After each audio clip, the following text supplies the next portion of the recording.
আল্লাহ রাসূল বলেছেন, আমি যা বলবো, আমার খোলাফায়ে রাশিদিন যা বলবে, এইটা তোমরা মেনে নিলেই পুরা ইসলাম পেয়ে যাবে। জোরে কার সুবহানাল্লাহ। এই রজবের পরে শাবান, তারপরে রমজান। আমাদের বাংলাদেশের একদল বাড়াবে তারাবিলিয়া ফতোয়াবাজি করবি। একদল বলবি রাসূল 8 রাকাতের বেশি পড়েনি, প্রত্যেক দিন পড়েনি, মন চাইলে পড়ো, না পড়লে না পড়ো।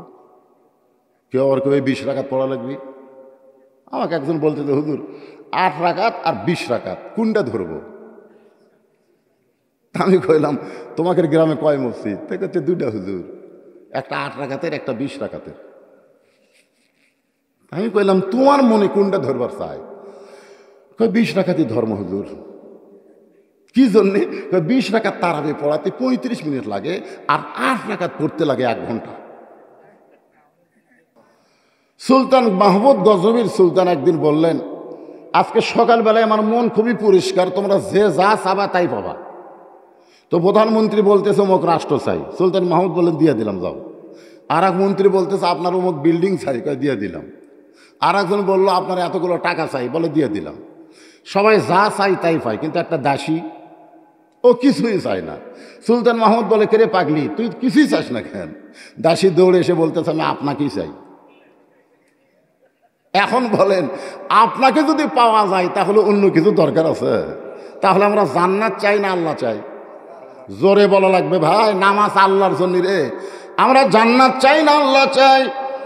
আল্লাহ যদি আমাদের হয়ে যায় তাহলে সামান্য জান্নাত আমাদের কলিজার মধ্যে থাকবে না, আমরা আল্লাহ পাওয়ার জন্য পাগল হয়ে যাব। জোরে কোন ঠিক কিনা?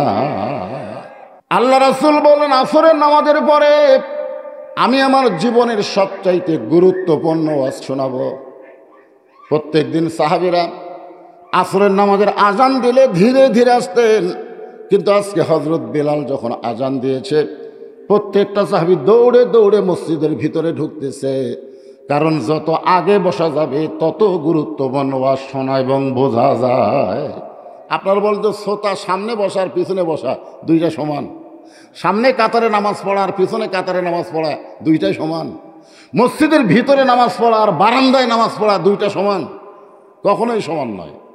আল্লাহ রাসূল বলেছেন, সামনে কাতারের ফজিলত যদি আমি বলে দেই তাহলে সামনে কাতারে মুসল্লি আসার জন্য মারামারি শুরু হবে।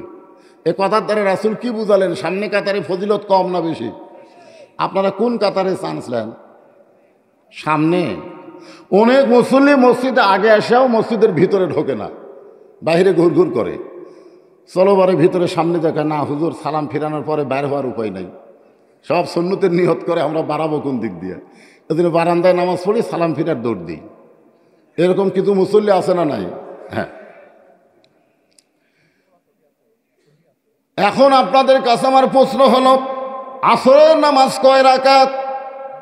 জোরে বলেন, কয় রাকাত? আমি কিন্তু বলিনি আসরের ফরজ কয় রাকাত, তাই কইছি?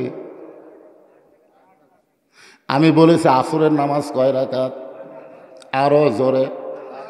সাহাবারা জিজ্ঞাসা করলেন, ইয়া রাসূলুল্লাহ, যোহরের পূর্বে 4 রাকাত সুন্নত, আসরের পূর্বে 4 রাকাত সুন্নত, এই 2 সুন্নত সম্পর্কে আমাদের একটু বয়ান করেন। আল্লাহ রাসূল বললেন, যোহরের পূর্বে 4 রাকাত সুন্নত হলো ইবাদত, আর আসরের পূর্বে 4 রাকাত সুন্নত হলো মহাব্বত।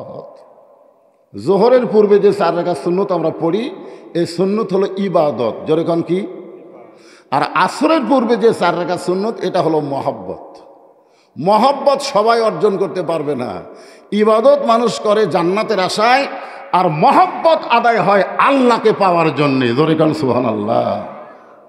আমরা নামাজ আদায় করি কার জন্যে? আল্লাহর জন্য। কোনো বান্দার মধ্যে যখন আল্লাহর মহব্বত এসে যায়, ওই বান্দা কোনোদিন আর জান্নাতের আশা করে না, ও খালি সবসময় আল্লাহ পাওয়ার ধান্দা করে। জোরে কান সুবহানাল্লাহ। এখন বলেন, আসরের নামাজ কয় রাকাত? ফরজ কয় রাকাত? আল্লাহ নবী ফরজ ইমামতি করবেন। নবী মেহরাবের মধ্যে ঢুকলেন ইমামতি করার জন্যে। মসজিদের সামনে ইমাম যেখানে দাঁড়ায় তার নাম হলো মেহরাব। জোরে কান, তার নাম কি? আচ্ছা, মেহরাব কি জন্য তৈরি করা হয়েছে? এটা বাংলাদেশের অনেক মুসল্লি জানে না। মসজিদে কোবা, যারা মসজিদে কোবা দেখছেন, ওখানে 2 রাকাত নামাজ পড়লে আল্লাহ একটা ওমরা হজের সওয়াব দিয়ে দেয়। জোরে কান সুবহানাল্লাহ। কিন্তু মসজিদের কোবার কিন্তু মেহরাব নাই। মসজিদের কোবার কি নাই? মেহরাব নাই। আর মসজিদে নববীর মেহরাব আছে। কারণ মসজিদ নববীতে মেহরাব তৈরি করার ইতিহাস হলো, আল্লাহ রাসূল জোহরের ইমামতি করতেছেন, জোহরের কোন নামাজের, এমন সময় আল্লাহ তাআলা ফেরেশতা জিবরাইলকে পাঠায় দিয়া নামাজের মধ্যেই কোরআনের আয়াত ওহী নাজিল হয়েছে। আল্লাহর নবীকে আল্লাহ জানাইলেন, ইয়া আইয়ুহান নাবিয়্যু হারজিল মুমিনিনা আলাল কিতাল,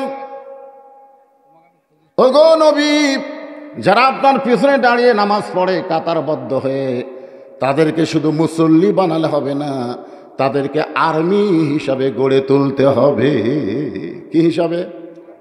খালি মুসল্লি বানালে হবে না, সৈন্য হিসাবে গড়ে তুলতে হবে। কারণ যে কোনো সময় মক্কার কাফের মদিনা আক্রমণ করতে পারে। আর মদিনা যখন মক্কার কাফের আক্রমণ করবে, তখন দোয়া দিয়া, দরুদ দিয়া, নামাজ দিয়া আপনি মদিনা রক্ষা করতে পারবেন না।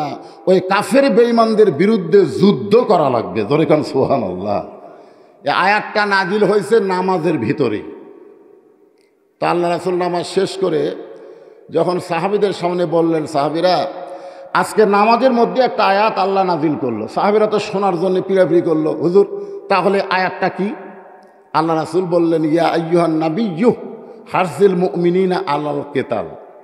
সব সাহাবী বুঝবার পারল, কিন্তু একজন সাহাবী একে সামনে কাতারে যিনি নামাজ পড়ে, আবু বকর রাদিয়াল্লাহর ডান পাশে, আবু বকর রাদিয়াল্লাহর ডান পাশে নামাজ পড়ে, ওই সাহাবী রাসূলের কাছে গিয়ে বললেন, ইয়া রাসূলুল্লাহ, এই নামাজের মধ্যে আল্লাহ যে আয়াত নাজিল করলো আপনার উপরে, এই আয়াত তো গন্ডগোলের আয়াত।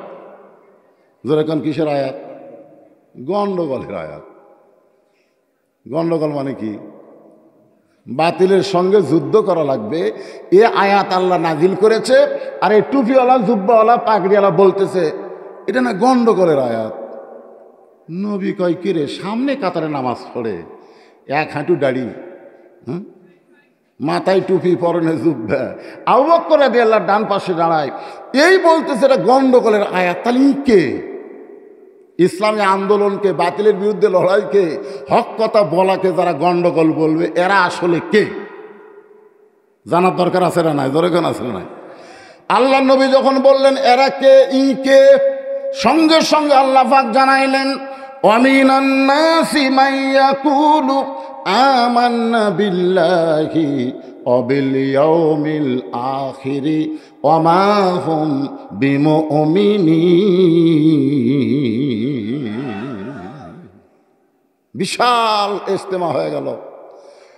কেউ বলতেছে 1 কোটি, কেউ কয় 60 লাখ, কেউ কয় 90 লাখ। কিন্তু ফিলিস্তিনের পক্ষে, ইসরায়েলের বিপক্ষে একটা কথাও হলো না। আসলে এরা কে? কার কাছে জানবেন? মৌলানার কাছে না আল্লাহর কোরআনের কাছে? আল্লাহর কোরআন বলতেছে, মানুষের মধ্যে কতগুলো মানুষ আছে যারা বলবে আমরা আল্লাহ বিশ্বাস করি, আখিরাতকে বিশ্বাস করি। আল্লাহ বলতেছেন ওমা হুম বিমুমিনিন, তারা মুমিনই হবার পারে না। তারা মুমিনই না, তারা হলো টাটকা মুনাফিক। যেরকম তারা কি? এই বাংলাদেশে বাতিলের বিরুদ্ধে হকের আন্দোলনকে যারা গন্ডগোল কয়, এরা হলো মুনাফিক। যেরকম এরা কি? আরো জোরে। মুনাফিক নামাজ পড়বে, মুনাফিক রোজা করবে, মুনাফিক মাথায় পাগড়ি পরবে, মুনাফিক খালি আল্লাহর দল করবে না। এই গোপনে গোপনে সব দলের মধ্যে আছে। আমি নিরপেক্ষ ভাই, আমার কোনো দল নাই, ওই টাটকা মুনাফিক। যে বলে আমার কোনো দল নাই, স্বয়ং আল্লাহও নিরপেক্ষ না। আল্লাহ নিরপেক্ষ? কোরআনের আয়াত তার সাক্ষী। আল্লাহ বলতেছেন অমাইয়াবতাগি গায়রাল ইসলাম দীনান ফালাই ইউকবালা মিনহু। ইসলাম ছাড়া অন্য কোনো ধর্মকে যদি গ্রহণ করে, আল্লাহ বলেছেন সেইটা কবুল করা হবে না। আল্লাহর কাছে একমাত্র কবুলযোগ্য ধর্মের নাম কি? সবাই জবান খুলে বলেন, কি আমার কথা না কোরআনের কথা? তো কোরআনের সঙ্গে আপনারা কি একমত না দ্বিমত? তাহলে আল্লাহর পছন্দনীয় ধর্মের নাম কি? ইন্না দীনা ইনদাল্লাহিল ইসলাম। তাহলে আল্লাহ ইসলামের পক্ষে যতগুলো ধর্ম পৃথিবীতে আছে, একটা ধর্মের পক্ষে আল্লাহ না। জোরে কোন কথা ঠিক কিনা? তাহলে আল্লাহ কি নিরপেক্ষ? তো আল্লাহ যদি পক্ষ নেয়, আপনি নিরপেক্ষর কথা বলেন কেন? বাংলাদেশে একটা মানুষই নিরপেক্ষ, যে মানুষটা হলো হিজড়া। ধরে কোন কি? হিজড়া হচ্ছে নিরপেক্ষ, ওই মরদও না নারীও না, হচ্ছে নিরপেক্ষ। তা এছাড়া কেউ নিরপেক্ষ না। একটু মনোযোগ দাও, আপনারা একটা কারো না কারো পক্ষে আছেন, আল্লাহর পক্ষে না শয়তানের পক্ষে? যেরকম কার পক্ষে? কারা কারা আল্লাহর পক্ষে, কোরআনের পক্ষে? দুই হাত তুলে আমার আল্লাহকে দেখান। লিল্লাহি তাকবীর। হাত নামান, হাত নামান। আসরের নামাজের পরে আল্লাহ নবী মেহরাবের মধ্যে ঢুকতেছেন। এই মেহরাবটা হলো অস্ত্র রাখার জায়গা। জোরে কোন কি রাখা? ওই মেহরাবের মধ্যে সাহাবীরা নামাজ পড়ে আসার সময় কেউ লাঠি আনে, কেউ বর্ষা আনে, কেউ তরবারি আনে, ওইটার মধ্যে রাইখা আল্লাহর নামাজ আদায় করে। কাফেরেরা ভুলকি মারা কয়, ওরে বেটা রে, এরা তো সেই মরদ। আসলে দোয়া দরুদ দিয়ে কাম হয় না, এটা আমার জীবনেও প্রমাণ। রাত 2টার সময় আমার ড্রাইভার আমাকে বলতে, হুজুর নামেন।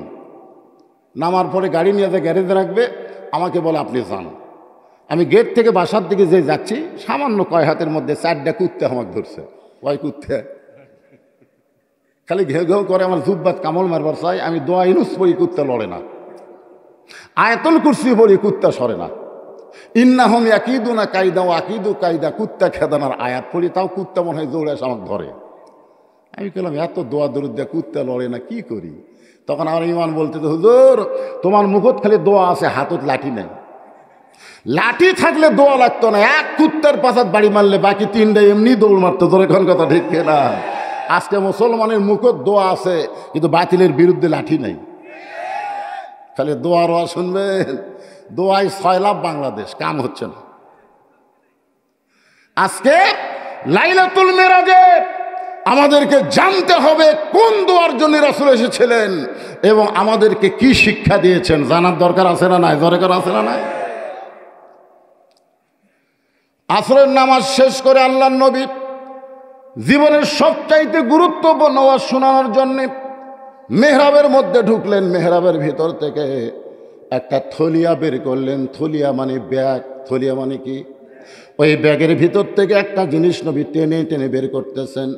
সাহাবেরা তাকায় দেখেন, জিনিসটার কিছুই না, জিনিসটা হলো আল্লাহর নবীর পরনের একটা জুব্বা। ওসমান গনি বলে, রাসূলুল্লাহ, জীবনে কত জুব্বা দেখলাম আপনার পরনে, আজকে যেই জুব্বা আমাদেরকে দেখাইতেছেন, এই জুব্বাটা গুরুত্বপূর্ণ ওয়াজ, আপনি কেমনি বলবেন? আল্লাহ রাসূল বলে, ওসমান এজলেস, তুমি বসে যাও। ওসমান রাদিয়াল্লাহু যখন বসে যায়, রাসূল বললেন, এই জুব্বা দুনিয়ার সাধারণ কোনো জুব্বা নয়। এই জুব্বা পরে কাবার পাশে আমি ঘুমাইয়াছিলাম, ফেরেশতা জিবরাইল আমাকে ঘুম থেকে চেতন করে জমজমের কূপের পানি দিয়ে ওযু করানোর পরে এই জুব্বা পরে আমি বোরাকের পিঠে চললাম।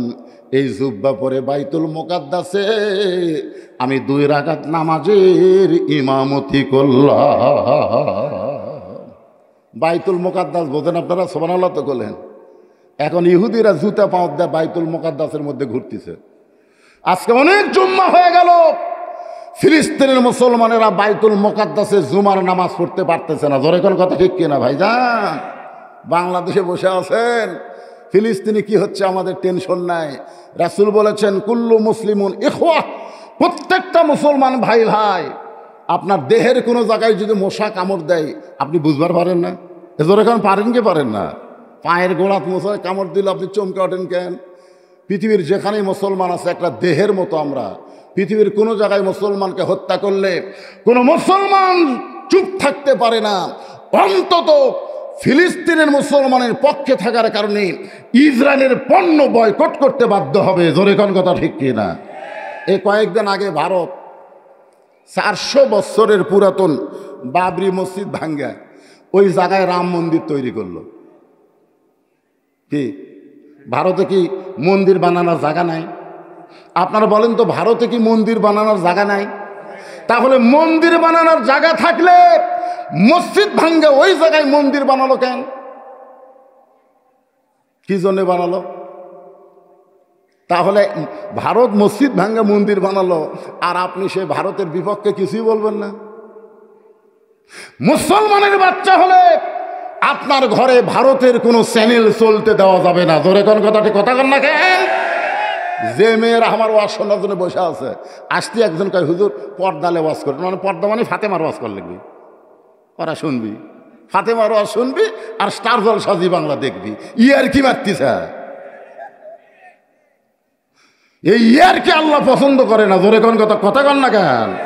আপনি মুসলমানের বাচ্চা, আপনার ঘরে ভারতের চ্যানেল চলবে কেন? আপনি বয়কট করে দেন। ভারতের কোনো পণ্য না খায় থাকবে, বাংলার মুসলমান কিনবে না, কারণ বাবরি মসজিদ ভাঙ্গে মন্দির বানাচ্ছে। জোরে কোন কথা ঠিক কিনা?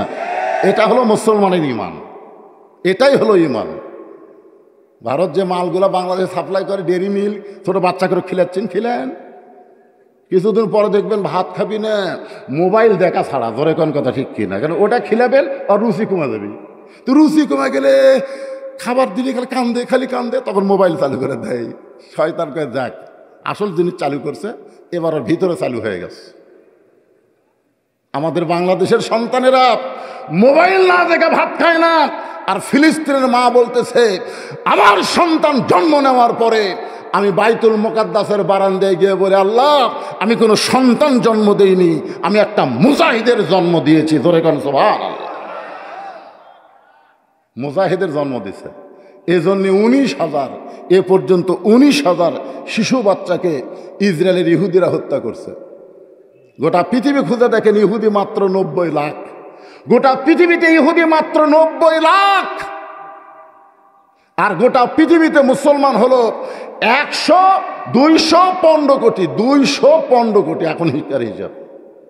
215 কোটি মুসলমান যদি পেশাব করে দেয়, ইসরায়েল ভেসে যাবি। জোরে কোন কথা ঠিক? কথা কন না কেন? খালি যদি পেশাব করে দেয় ভাইসা যাবি রে।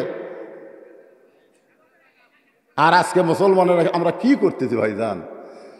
লাইলাতুল মিরাজে একটু মনোযোগ দিয়ে শুনবেন। আল্লাহ নবী যেই মসজিদের মধ্যে 2 রাকাত নামাজের ইমামতি করেছে, ওই মসজিদের কথা আল্লাহর কোরআনে আছে না নাই? তাহলে আমার সঙ্গে যারা পারেন তারা পড়বেন, আর যারা না পারেন তারা চুপ করে শুনবেন।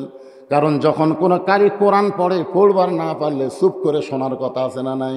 পয়জা কুরিয়াল কোরআন ফাস্তামিউ লাহু ওয়া আনসিতু লাআল্লাকুম তুরহামুন। আল্লাহু আকবার। সুবহানাল্লাযী আসরা বিআবদিহি লাইলাম মিনাল মাসজিদিল হারাম ইলাল মাসজিদিল আকসা। আপনারা বলেন তো, মসজিদ আকসা কোথায়? ইসরায়েল কব না ফিলিস্তিন কব? হ্যাঁ, আমরা জেরুজালেমই বলবো নাকি? আমরা কোনো সময় বলবো না যে বাইতুল মুকাদ্দাস ইসরায়েল। ইসরায়েলদের কি জানেন? বাংলাদেশে যে রোহিঙ্গা নাই, বাংলাদেশে বর্তমানে রোহিঙ্গা আছে না নাই? এই রোহিঙ্গা যদি কিছুদিন পর হামাকরক আবার পিটপার শুরু করে, তখন আপনারা কি করবেন? বাংলাদেশ কি রোহিঙ্গার দেশ? রোহিঙ্গার দেশ। রোহিঙ্গাকে আমরা আশ্রয় দিছি। এই ইসরায়েল ইহুদিকে আরব বিশ্ব রোহিঙ্গার মতন আশ্রয় দিছিল, রোহিঙ্গার মতন আশ্রয়। ওরা কান্দা আশ্রয় দিয়েছিল। হিটলার যখন ইহুদি মারার একটা পরিকল্পনা করলো, যে পৃথিবীর মানচিত্রে কোনো ইহুদি বেঁচে রাখা যাবে না, এরা হলো সবচাইতে বড় শয়তান। ধরে করার কথা ঠিক কিনা? হিটলারকে ধন্যবাদ দেওয়া দরকার। তখন এই শালা ইহুদিরা মধ্যপ্রাচ্যে গিয়ে আরব বিশ্বের কাছে জায়গা চাইলো, তো আমরা একটু থাকতে চাই। এ থাকার জায়গা দিয়ে ওরা এখন শুরু করছে আমাকে মারা। আজকে রোহিঙ্গার অবস্থাও তাই, বের করে পারবেন? তো যাই হোক, বাংলাদেশে কি হবে পরে চিন্তা করা যাবে। আজকে লাইলাতুল মিরাজে আমরা একটু রাতকে নিয়ে চিন্তা করি। এ রাতের খবর আমাদের জানা দরকার আছে না নাই? আল্লাহ নবী বললেন, সাহাবীরা রে, যেই জুব্বা আমি তোমাদের দেখাইতেছি, এই জুব্বা পরে আমি 7 আসমান পাড়ি দিয়া আল্লাহর আরশে চলে গেলাম। আল্লাহ পাকের সঙ্গে আমার মিরাজ হলো। যে জুব্বা আমি তোমাদের দেখাইতেছি বাবা, এই জুব্বা পরা অবস্থায় আমি জান্নাতের মধ্যে গেলাম। জান্নাতের মধ্যে গিয়ে দেখি কতকগুলো বাবা হাউমাউ করে কাঁদতেছে। জান্নাতের মধ্যে গিয়ে নবী দেখে কতকগুলো বাবা হাউমাউ করে কাঁদতেছে। আবার জাহান্নামের মধ্যে গিয়ে দেখে কতকগুলো বাবা মুস্কি মুস্কি হাসতেছে। নবী তো কিছু জানে না। নবী জিবরাইলকে বললেন, ভাই এই বুড়াগুলা কান্দে কেন? তো এরা কান্দার কারণ হলো এরা নেক আমল করে জান্নাতি হসে, কিন্তু এরকে বেটার কারণে আল্লাহ বলতেছে কি বেটা জন্ম দিয়ে দুনিয়া থুয়ালু। এই বেটাগুলো অকাম বদকাম করার কারণে ওই বেটার একটা খারাপ আমল তোর আমলের মধ্যে ঢোকার কারণে অতি সত্বর আমি আল্লাহ তোকে জান্নাত থেকে বের করে দিব। এই জন্যে জান্নাতের মধ্যে এরা কাঁদতেছে। আর জাহান্নামের মধ্যে যাদের হাসতে দেখলেন এরা ভালো সন্তান দুনিয়াতে রেখে গেছে, এই সন্তান 5 ওয়াক্ত নামাজ পড়ে রব্বির হামহুমা কামা রব্বায়ানি সগীরা বলে আল্লাহর কাছে কাঁদতেছে। ওই সন্তানের নেকি আল্লাহ বাপের নেকির মধ্যে ঢুকিয়ে দেয়, বলতেছে অতি সত্বর আমি আল্লাহ তোদেরকে জাহান্নাম থেকে জান্নাতে পাঠাইয়া দিব। জোরে কোন সুবহানাল্লাহ। আপনার বলেন তো জান্নাত থেকে জাহান্নামে যাওয়া আর জাহান্নাম থেকে জান্নাতে যাওয়া আপনাদের কাছে কোনটা চাওয়া? বর্তমানে বাংলাদেশ কোন দিকে যাচ্ছে?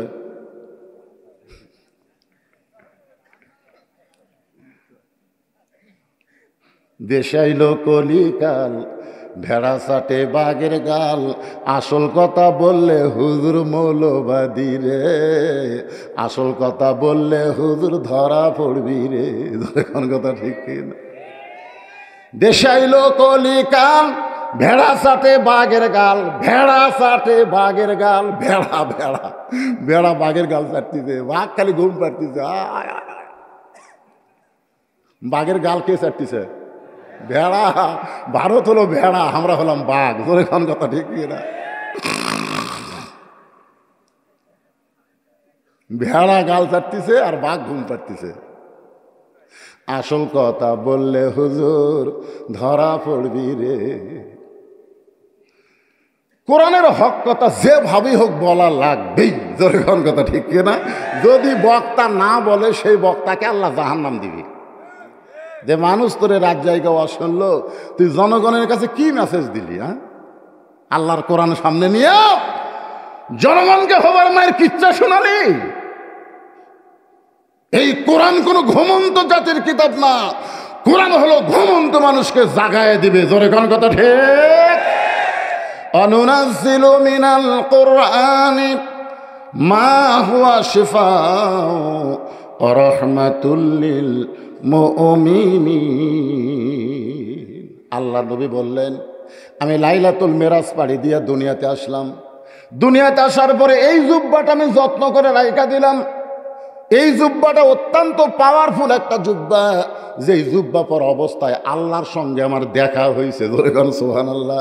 যেই জুব্বা পরে জান্নাতে জাহান্নামে গেলাম, যেই জুব্বা পরে সমস্ত নবী রাসূলের ইমামতি করলাম, এই জুব্বাটা আমি আর কোনোদিন গায়ে দেই নাই।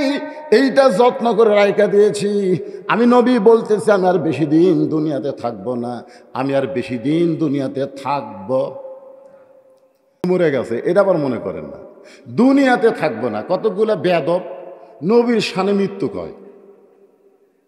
আপনারা বলেন তো নবীর শান, শান বোঝেন? নবীর মর্যাদার কাছে মৃত্যু বলা যাবে? এ কথা কন না কেন? আকীদা দুরস্ত করেন।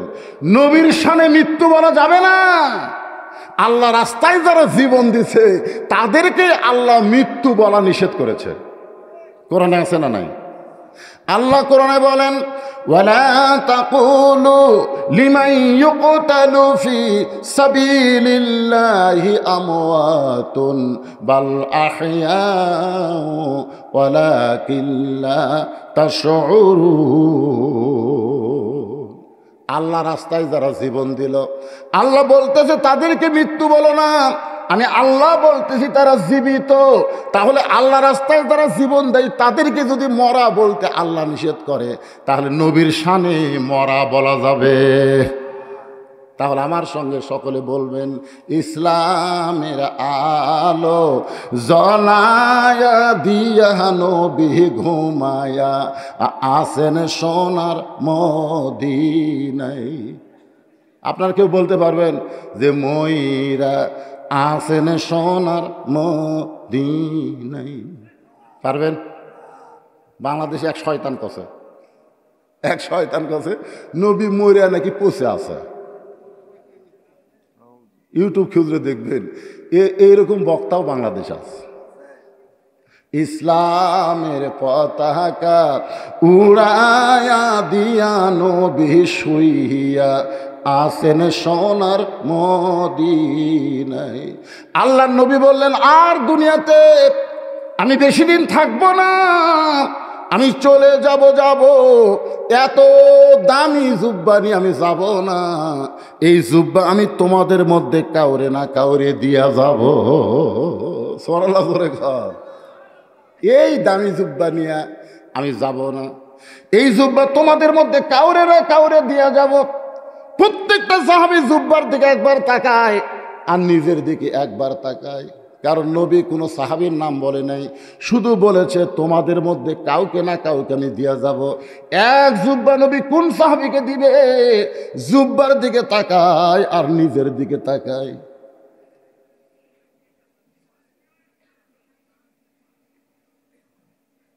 আবু বকর রাদিয়াল্লাহু চিন্তা করতেছে, জুব্বা মনে হয় আমাকে দিবে, কারণ আল্লাহ রাসূল বলেছেন আল্লাহর পরে এই দুনিয়াতে আমার সবচাইতে আপন বন্ধুর নাম হলো আবু বকর। জোরে খান সুবহানাল্লাহ। আল্লাহ রাসূল বলেছেন আমার সমস্ত উম্মতের ইবাদতের নেকি যদি এক পাল্লায় দেওয়া হয়, আর আবু বকরের এক রাতের মহব্বতের নেকি যদি অন্য পাল্লায় দেওয়া হয়, সমস্ত উম্মতের ইবাদতের চাইতে আবু বকরের এক রাতের মহব্বতের নেকির ওজন বেশি হবে। আবু বকর রাদিয়াল্লাহু মনে মনে চিন্তা করতেছেন, এই জুব্বা বুঝে আমিই পাই। রাসূল হয়তো কিছুক্ষণ পরে বলবো, আবু বকর এই জুব্বা আমি তোমাকে দিয়ে দিলাম, কারণ আল্লাহ রাসূল বলেছেন আমি যখন থাকবো না আমার জায়গায় আবু বকর দাঁড়িয়ে যাবে। সুবহানাল্লাহ। আল্লাহ রাসূল মসজিদে যেখানে ইমামতি করেন, রাসূল বললেন আমি যখন থাকবো না এই জায়গা কার দখলে আসবে? জোরে বলেন ভাইরে, জোরে বলেন। ইসলাম ইতিহাস, আবু বকর রাদিয়াল্লাহু যখন থাকবে না ওই জায়গায় হযরত উমর ফারুক দাঁড়াবে, উমর যখন থাকবে না ওই জায়গায় ওসমান দাঁড়াবে, ওসমান যখন থাকবে না ওই জায়গায় আলী দাঁড়াবে, আলী যখন থাকবে না ওই জায়গা বলে রাসূল আর কারো নাম বলে না।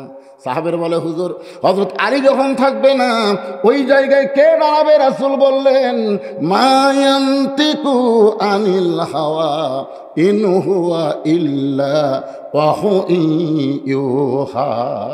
আমি রাসূল ততক্ষণ পর্যন্ত বলতে পারি না আল্লাহ যতক্ষণ না বলায়। তাহলে আলী পর্যন্ত বলেছে, এই পর্যন্তই হলো খোলাফায়ে রাশেদিন, এই পর্যন্তই। এই খোলাফায়ে রাশেদিনের মধ্যে 2 নম্বর হলো হযরত উমর। আল্লাহ রাসূল বলেছেন আমি যা বলবো, আমার খোলাফায়ে রাশেদিন যা বলবে এইটা তোমরা মেনে নিলেই পুরা ইসলাম পেয়ে যাবে। জোরে কার সুবহানাল্লাহ। আল্লাযী আরসালা রাসূলাহু বিল হাক্কি বাশীরাও ওয়া নাযীরা ওয়া দাঈয়ান ইলাল্লাহ বিইজনিহি ওয়া সিরাজাম মুনীরা। فقد قال الله تعالى في كلامه المجيد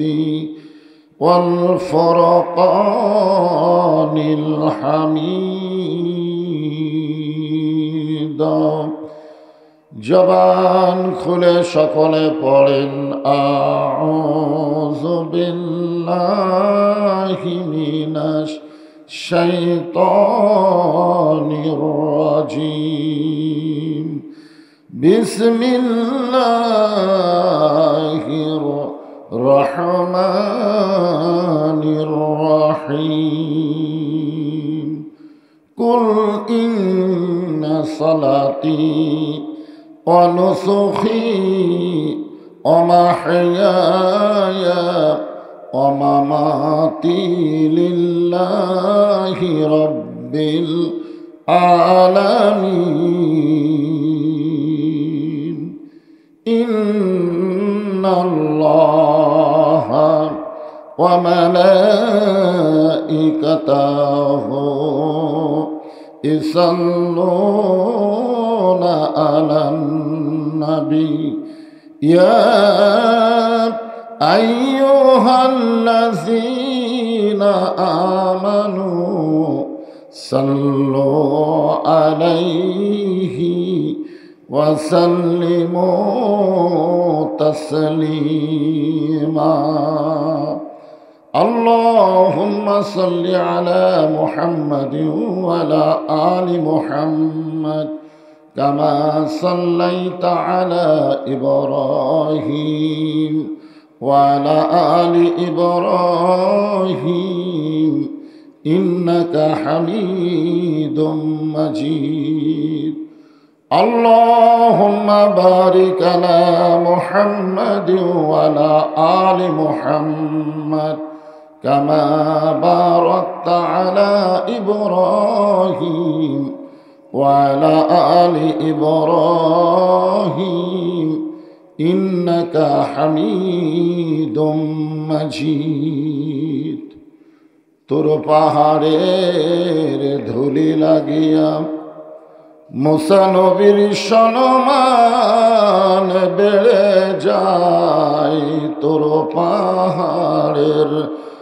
ধুলি লাগিয়া মুসা নবীর সম্মান বেড়ে যায় নূর নবীজির জুতার ধুলাই দয়ার নবীজির জুতার ধুলাই আল্লাহর আরশ ধন্য হয় সাল্লাল্লাহু আলা মুহাম্মাদ সাল্লাল্লাহু আলাইহি ওয়াসাল্লাম সাল্লাল্লাহু আলা মুহাম্মাদ সাল্লাল্লাহু মশরিকে হুব্বে মুহাম্মদ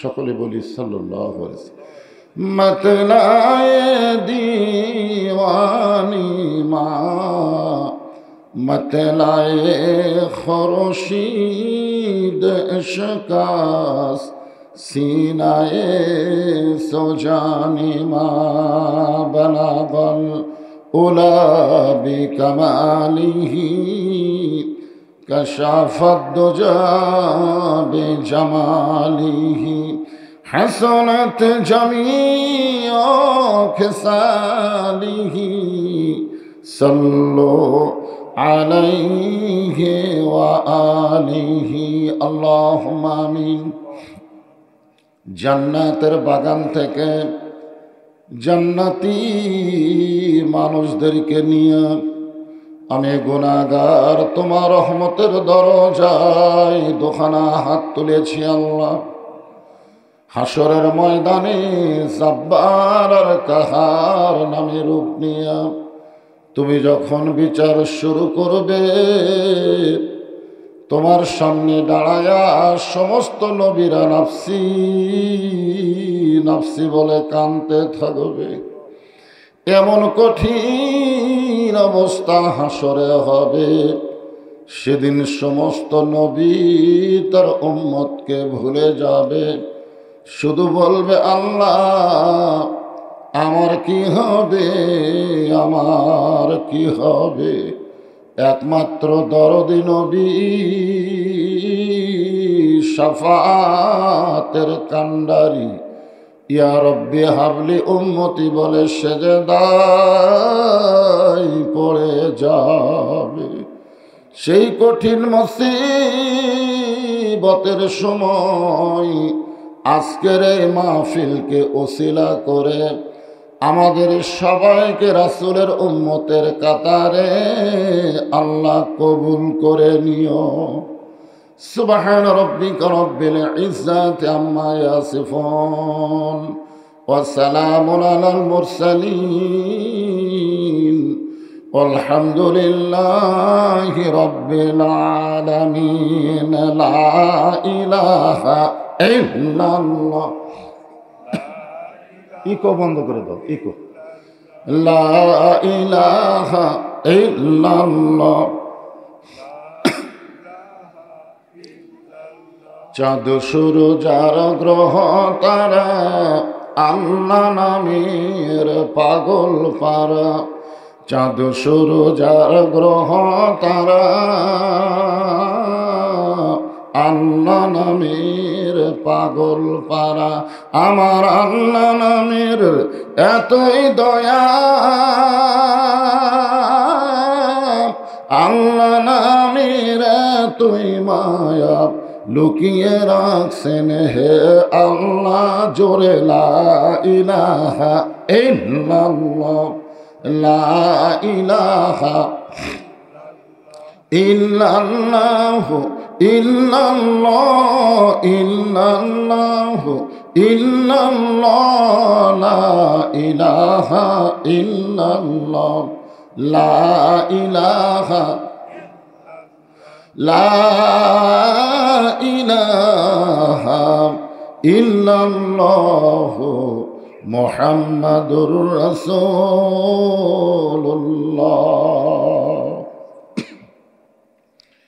সকলে একটু জবান খুলে বলি সাল্লাল্লাহু আলাইহি ওয়াসাল্লাম। গোডাউনপাড়া জামে মসজিদ কমিটি কর্তৃক আয়োজিত আজকের এই ইসলামী জলসায় আল্লাহ তাআলা যেনাকে সম্মানিত সভাপতির আসনে কবুল করেছেন জনাব আলহাজ আবুল খায়ের সাহেব, আজকের এই মাহফিলের সম্মানিত সভাপতিকে অন্তরের অন্তঃস্থল থেকে আমি শুভেচ্ছা জ্ঞাপন করছি। আজকের এই মাহফিলের সম্মানিত প্রধান অতিথি বাংলাদেশ সরকারের বর্তমান মাননীয় প্রতিমন্ত্রী, এলাকারই কৃতি সন্তান জনাব আলহাজ অ্যাডভোকেট জনায়েত আহমদ পলক, আপনাদের সংসদীয় এমপি সাহেব। আজকের এই মাহফিলের সম্মানিত বিশেষ অতিথিবৃন্দ, সকলকেই অন্তরের অন্তঃস্থল থেকে আমি শুভেচ্ছা জ্ঞাপন করছি। আজকের এই মাহফিলের সম্মানিত ওলামায়ে কেরাম, আপনাদের মাঝে মাঝে যে সমস্ত আলেম ওলামা বসে আছেন, মঞ্চে উপবিষ্ট আছেন, মাগরিবের নামাজের পর থেকে এতক্ষণ পর্যন্ত যিনারা কোরআন হাদিসের আলোকে অত্যন্ত গুরুত্বপূর্ণ আলোচনা করে আপনাদেরকে শোনালেন, আলেম ওলামা সহ আজকের এই মাহফিলের বক্তাগণকে অন্তরের অন্তঃস্থল থেকে আমি শুভেচ্ছা জ্ঞাপন করছি। এই মুহূর্তে আমার সামনে যারা বসে আছে, যিনাদেরকে আল্লাহ দয়া করে রহম করে আজকের এই জান্নাতের বাগানে কবুল করেছেন, যেখানে কোরআন হাদিসের আলোচনা হয়, এই মাহফিলকে কি বলা হয়? রিয়াজুল জান্নাহ। পৃথিবীতে রিয়াজুল জান্নাহ হলো দুইটা, একটা হলো মসজিদ নববীতে মেম্বর থেকে রাসূলের রওজা মোবারক পর্যন্ত যে ফাঁকা জায়গাটুকু আছে, ওইটাকে বলা হয় রিয়াজুল জান্নাহ। আর যেখানে কোরআন হাদিসের মাহফিল হয়, আলোচনা হয়, ওই জায়গাকে বলা হয় রিয়াজুল জান্নাহ। এই রিয়াজুল জান্নার মধ্যে সৌভাগ্যবান ব্যক্তি ছাড়া, আল্লাহর পছন্দনীয় ব্যক্তি ছাড়া কেউ এখানে বসার সুযোগ পায় না। যে আল্লাহ দয়া করে রহম করে আপনাদেরকে এখানে বসবার তৌফিক দিলেন, আমি আমার অন্তরের অন্তঃস্থল থেকে আপনাদের সবাইকে শুভেচ্ছা জ্ঞাপন করছি। সম্মানিত মা বোনেরা, যেনারা পর্দার অন্তরালে বসে আছেন, শুধুমাত্র কোরআনের মাহফিলের খাতিরে মেয়েদেরকে আমাদের কাছে বসতে দেওয়া হয়নি, ঠিক কিনা বলেন? মেয়েরা তো পুরুষের কাছে আসতে চায়, এমনকি পুরুষের ওপরও থাকবার চায়, যেরকম ঠিক কিনা। কিন্তু শুধুমাত্র এই কোরআনের খাতিরে আজকে মা বোনদের জন্য আলাদা একটা বসার ব্যবস্থা করে দিয়েছেন, দেন নাই আপনারা? তাহলে আপনারা বলেন, শুধু কোরআনের মাহফিলের কারণে মেয়েদের যদি পর্দার ব্যবস্থা হয়, যেদিন আল্লাহর কোরআন দিয়ে বাংলাদেশ চলবে, সেদিন বুঝবেন আসলে পর্দা কারে কয়। এখনো বাংলার মুসলমান পর্দা বোঝেনি, পর্দা জিনিসটা কি। আমার মায়েরা যারা পর্দার অন্তরে বসে বসে ওয়াজ শুনতেছেন, আমি আমার অন্তরের অন্তঃস্থল থেকে আপনাদের সবাইকে শুভেচ্ছা জ্ঞাপন করছি। সাউন্ড মনে হয় একটু বেশি হয়ে গেল নাকি, চঞ্চল করতেছে, একটু সাউন্ডটা অ্যাকোরেট করেন। আমার গলা মোটা তো, মোটা সাউন্ড দেওয়া লাগবে, চিকন দিলে স্যান করবে। একটু বেশি হয়নি, চঞ্চল করতেছে। আমি শুরুতে যেটা পাইছিলাম সেটা নাই, ফট করে হাত দিয়ে কি যেন করছে, আর চঞ্চলি শুরু হয়ে গেছে। এই মুহূর্তে জানতে চাচ্ছি আপনারা সকলে কেমন আছেন? আলহামদুলিল্লাহ রব্বিল আলামিন। যে আল্লাহ শারীরিক সুস্থতা দান করে। আসলে মনের শান্তি কিন্তু আমাদের নাই, আপনি যাই বলেন। শরীরটা মোটামুটি ভালো আছে, কিন্তু মনের খবর খুব একটা ভালো না। মনের শান্তি যদি আমরা চাই, আমাদের একটা চিকিৎসার দরকার আছে। আমরা শরীর অসুস্থ হলে ডাক্তারের কাছে যাই কি যাই না? ডাক্তার মোটামুটি রক্ত পরীক্ষা করে, সে পরীক্ষা করে পরে আপনাকে সুস্থ থাকার জন্য একটা ট্রিটমেন্ট দিয়ে দেয়। কিন্তু মনে যদি অশান্তি শুরু হয়, তাহলে আমাদের চিকিৎসা কি? আলা বিজিক্রুল্লাহ তাতমাইন্নুল কুলুব। মনের প্রশান্তি হয় একমাত্র আল্লাহর জিকিরের মাধ্যমে। ধরে কোন সুবহানাল্লাহ। আপনারা বলেন তো, এই জিকির কোন জিকির? এই জিকির হচ্ছে ইন্না নাহনু নাযালনা যিকরা ওয়া ইন্না লাহু লাহাফিজুন। সেই জিকিরের নাম হলো আল্লাহর কোরআন। নাম কি? আর এই জিকির দায়িত্ব, হেফাজতের দায়িত্ব একমাত্র কার হাতে? বাংলাদেশে বহু ধরনের জিকির আছে। মোটামুটি জিকিরগুলো অধিকাংশ এখন শয়তানের দখলে চলে গেছে। এখন চলতেছে যে 18 শুরু হয়ে গেছে। আমার দয়াল বাবার দরবারেতে কেউ ফিরে না খালি হাতে। আপনার বলেন এটা জিকির? এটা হলো জিকিরের নামে আল্লাহর সঙ্গে ফাজলামি করা। জিকির কিরকম? আমার দয়ার আল্লাহর দরবারেতে কেউ ফিরে না খালি হাতে। আল্লাহ আল্লাহ আল্লাহ আল্লাহ। বাবার জাগাত আল্লাহ ঢুকান লাগবে। ওরা বলতেছে দয়াল বাবা। দয়াল বাবা না দয়াল আল্লাহ? আল্লাহ। আর হুর জাগাত কি ঢুকান লাগবে? জাগাত কি? আল্লাহ আল্লাহ।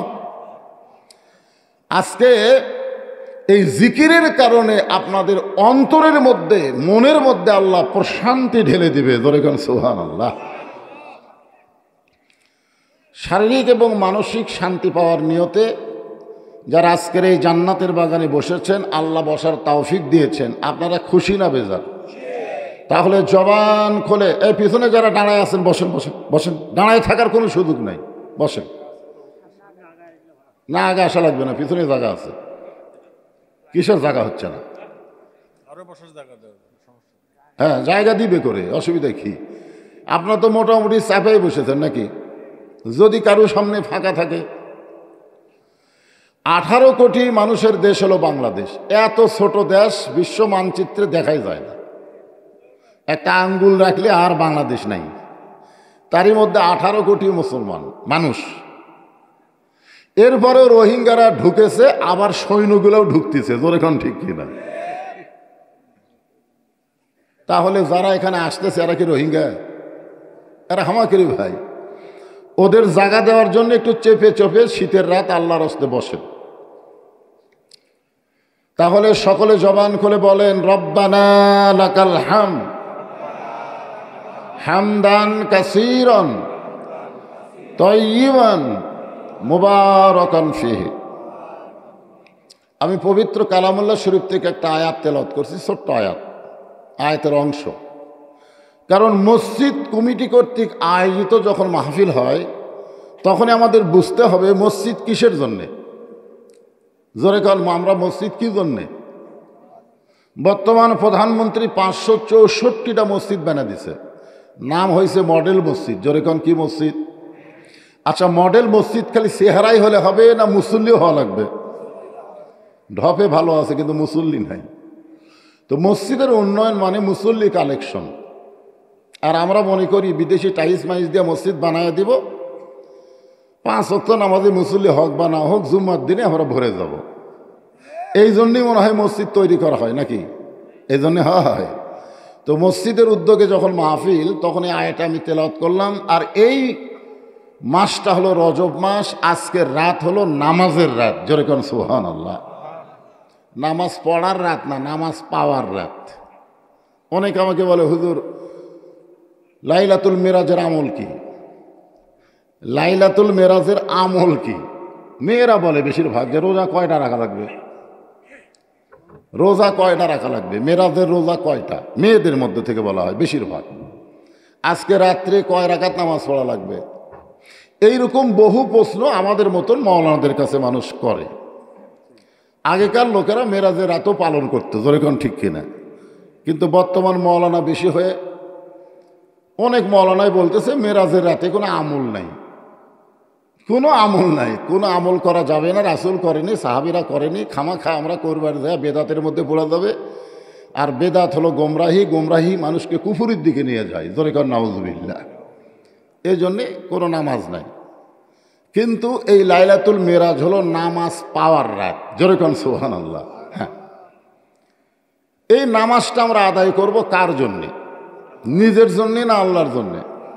আমরা যেভাবে নামাজ পড়তেছি মনে হয় যে খুব একটা ভালো কাম করতেছি। যেভাবে পড়তেছি, পড়া লাগবে কিভাবে, পড়তেছি কিভাবে। যাই হোক, এই বিষয়টাকে নিয়ে আমি আলোচনা করব। আলোচনার ভিতর দিয়ে আপনাদেরকে মেরাজ সম্পর্কে একটা সুন্দর সহি কাহিনী আপনাদেরকে আমি শোনাবো। এটা আমাদের শোনাটা খুবই জরুরি। না শুনলে নামাজের প্রতি আমাদের আগ্রহ কমে যাবে। নামাজের প্রতি আমাদের আগ্রহ বাড়ান দরকার আছে না নাই?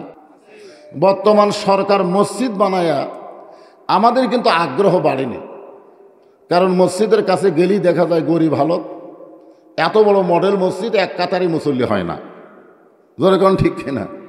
তা আমি স্বয়ং প্রধানমন্ত্রীর কাছে অনুরোধ করব এই মিডিয়ার মাধ্যমে, যে আপনি যখন মসজিদ তৈরি করে বুঝাইলেন যে আপনি নামাজের পক্ষের লোক, নামাজের পক্ষের লোক না হলে কেউ মসজিদ তৈরি করে? যেরকম করে। প্রধানমন্ত্রী যদি 564 মসজিদ না বানায় 564টা সিনেমা হল বানাতো, নাউজুবিল্লাহ আগে পড়বেন কেন? যদি বানাতো, বানাছে কি? যদি বানাতো আমাকে করার কিছু ছিল? তিনি মসজিদ বানায় বুঝাই দিলেন তিনি নামাজের পক্ষের লোক। আর নামাজের পক্ষের লোক যখন কোনো ক্ষমতা পায়, শোনেন, নামাজের পক্ষের লোক যখন কোনো ক্ষমতা পায়, ক্ষমতার মালিককে, কিন্তু আল্লাহ যদি তাকে দেয়, তাহলে তার 1 নম্বর দায়িত্ব মসজিদ বানানো না, 1 নম্বর দায়িত্ব হচ্ছে আকামুস সালাত, নামাজ কায়েম করা। যেরকম নামাজ কি করা? হ্যাঁ, নামাজ কায়েম করা। আজকে বাংলাদেশে নামাজ আছে কিন্তু কায়েম নাই। কায়েমটা কি? এই যে আমরা এখানে যত মানুষ আইছি, আমরা সবার গায়ে শরীরে পোশাক দেখতেছি। মানে পোশাক পরা বাংলাদেশে কায়েম হয়ে গেছে, পোশাক পরা বাংলাদেশে প্রতিষ্ঠা হয়ে গেছে। এখন আপনাদের মধ্যে কোনো ন্যাংটা মানুষ যদি আসে, আপনারা কে কাছে নেবেন বলেন তো? কে কাছে নেবেন? সবাই বলবেন ন্যাংটার কোনো জায়গা নেই। জোরে কোন কথা ঠিক না? নামাজ যেদিন বাংলাদেশে কায়েম হবে, সেদিন বেনামাজিকে ন্যাংটার মতন দেখা যাবে। আজকে বেনামাজিকেও আমরা মুসলমান কই। জোরে কোন কথা ঠিক কিনা? ওই নামাজ না পড়ুক বারে মুসলমান, ওর নাম ভালো। কিন্তু নামাজ না পড়লে তার মুসলমানিত্ব থাকে না, ক্যান্সেল হয়। এটা আজকের মাহফিলে আমাদের জানা দরকার। ঠিক কিনা বলেন? বাইনাল আবদি ওয়াল কুফরি তরকুস সালাত। আল্লাহ রাসূল বলেন, বান্দা কাফের মধ্যে পৃথক করার জিনিস তার নামই হলো নামাজ। যে নামাজ পড়বে সে আল্লাহর বান্দা। আর বান্দার জন্য আল্লাহ বলেছেন, ফাদখুলি ফি ইবাদি ওয়াদখুলি জান্নাতি। নামাজি শুধু মসজিদের মধ্যে প্রবেশ করে না, মসজিদের দরজা দিয়ে প্রবেশ করে সে জান্নাতের মালিক হয়ে যায়। জোরে কোন সুবহানাল্লাহ। তো এখন আমরা যারা দুনিয়াতে বেঁচে আছি, আমরা তো যে কোনো সময় মারা যাব, ঠিক কিনা কোন? এই জন্য খুব মনোযোগ দিয়ে কথাগুলো শুনবেন। 5 ওয়াক্ত নামাজের মধ্যে আসরের নামাজের গুরুত্ব অনেক বেশি। আল্লাহর নবী বললেন, সাহাবীরা রে, আজকে আমার জীবনের সবচাইতে গুরুত্বপূর্ণ ওয়াজ তোমাদেরকে আসরের নামাজের পরে শোনাবো। আপনারা বলেন তো, রাসূলের প্রত্যেকটা কথার গুরুত্ব আছে না নাই? কিন্তু এরপরে যদি রাসূল বলে আমি আমার জীবনের সবচাইতে গুরুত্বপূর্ণ ওয়াজ আসরের নামাজের পরে শোনাবো, তখন এই কথার প্রতি সাহাবীদের আগ্রহ বাড়বে না কমবে? এমনি তো রাসূলকে দেখার জন্যই সব পাগলা। রাসূল যদি বসে থাকে একটা সাহাবীও নড়ে না। আল্লাহ রাসূল বলে, কি ব্যাপার, আমার মুখের দিকে তাকায় থাকো, তোমরা কি বাড়ি ঘরে যাবে না? বলে, হুজুর আপনার সামনে যতক্ষণ বসে থাকি আমাদের কাছ থেকে আল্লাহ দুনিয়া কেড়ে নেয়, আপনার মহব্বতে, আল্লাহর মহব্বতে আমরা পাগল হয়ে যাই। জোরে করে সুবহানাল্লাহ। আল্লাহ রাসূল বললেন, মান রাআনি হাক্কান ওয়াজাবাত লাহু শাফাআতি ইয়াউমাল কিয়ামা। কেউ যদি ঈমানের দৃষ্টিতে আমার চেহারা একবার দেখতে পায়, আল্লাহ তার জন্য জাহান্নামের আগুন হারাম বানায়া দেয়। আর সেই রাসূল যদি বলে আমি আমার জীবনের সবচাইতে গুরুত্বপূর্ণ ওয়াজ শোনাবো, নামাজের আগে না পরে? এখানে আপনার কি বুঝলেন? ওয়াজ যতই গুরুত্বপূর্ণ হোক, নামাজের চাইতে গুরুত্ব নেই। আগে নামাজ, তারপরে ওয়াজ। এখন আপনারা কারা কারা মাগরিব এশা নামাজ পড়েননি? আপনারাই ভালো বুঝতেছেন। যারা মাগরিব এশার নামাজ না পড়ে ওয়াজ শুনতেছেন, আমার ওয়াজের মধ্যে আপনারা শুনছেন, শোনেননি? পাগড়ি পরে নামাজ পড়লে 70 গুণ সওয়াব বেশি। লোকটা পাগড়ি পরেই নামাজ পড়ে, কিন্তু একদিন মসজিদের কাছে গিয়ে দেখে পাগড়ির কথা মনে নেই। এখন চিন্তা করে, পাগড়ি বাড়িতে আনবার গেলে তো জামাত ফেল হবে, আবার পাগড়ি ছাড়াও তো নামাজ পড়া যাবে না, 70 গুণ সওয়াব। ইচ্ছে করে জামাত ফেল দিছে। ফেল দিয়ে মসজিদের ভিতরে একলা একলা লুঙ্গি খোলা মাথার পাগড়ি বান্ধা নামাজ শুরু করছে। লুঙ্গি খোলা মাথার পাগড়ি বান্ধা সওয়াবের আশায় নামাজ শুরু করছে। ইতিমধ্যে এক লোক মসজিদের মধ্যে ঢুকে দেখে পরনে কাপড় নাই, কিন্তু মাথার পাগড়ি, 5 হাত মারছে লাত্তি। ওই লাভদাটা বলে, ভাই আমারে মারিস কেন? বলে, তোর লুঙ্গি। বলে, তোর চোখ নাই মাথায়? এশার নামাজ বাদ দিয়া যারা ওয়াজ শুনতেছে, তারা লুঙ্গি খুলিয়া মাথায় পাগড়ি পরেছে। নামাজ পড়া হলো ফরজ, আর ওয়াজ শোনা কি? ওয়াজ শোনা সুন্নত না, ওয়াজ শোনা হলো মুস্তাহাব। কেউ যদি সারা জীবন একটা ওয়াজ নাও শোনে, তার আমল নামায় কোনো পাপ হবে না। কিন্তু এক ওয়াক্ত নামাজ যদি বাদ দেয়, মান তারাকা সালাতু মুতাম্মিদান ফাকাত কাফারা। আল্লাহ রাসূল বলেছেন, ইচ্ছা করে এক ওয়াক্ত নামাজ যারা বাদ দিল, তারা অবশ্যই কাফের হয়ে গেল। এখনও যারা মাগরিব এশার নামাজ পড়েন নাই, দ্বিতীয় বক্তা বলে গেল যে আপনারা আজকে মোনাজাতে তওবা করবেন, ফজর থেকে যেন এক ওয়াক্ত নামাজ বাদ না যায়। এই নিয়ত করার সঙ্গে সঙ্গে যত নামাজ পড়েননি, না পড়ার গুনাহ আল্লাহ মাফ করে দিবে। ধরে কেন সুবহানাল্লাহ। ইন্নামাল আমালু বিন্নিয়াত, নিয়তের উপরে আল্লাহ কর্মের প্রতিফল দান করে। যারা মাগরিব এশা পড়েননি, তারা কি নিয়ত করবার পারেন যে ফজর থেকে আমরা নামাজ বাদ দেব না? তাহলে মসজিদের উন্নতি হয়ে গেছে। ধরে কোন কথা ঠিক, কথা কর না কেন? হ্যাঁ, মসজিদের উন্নয়ন মানে কি? 3 তলা 4 তলা করা? মসজিদের উন্নয়ন মানে মুসল্লি বেশি হওয়া।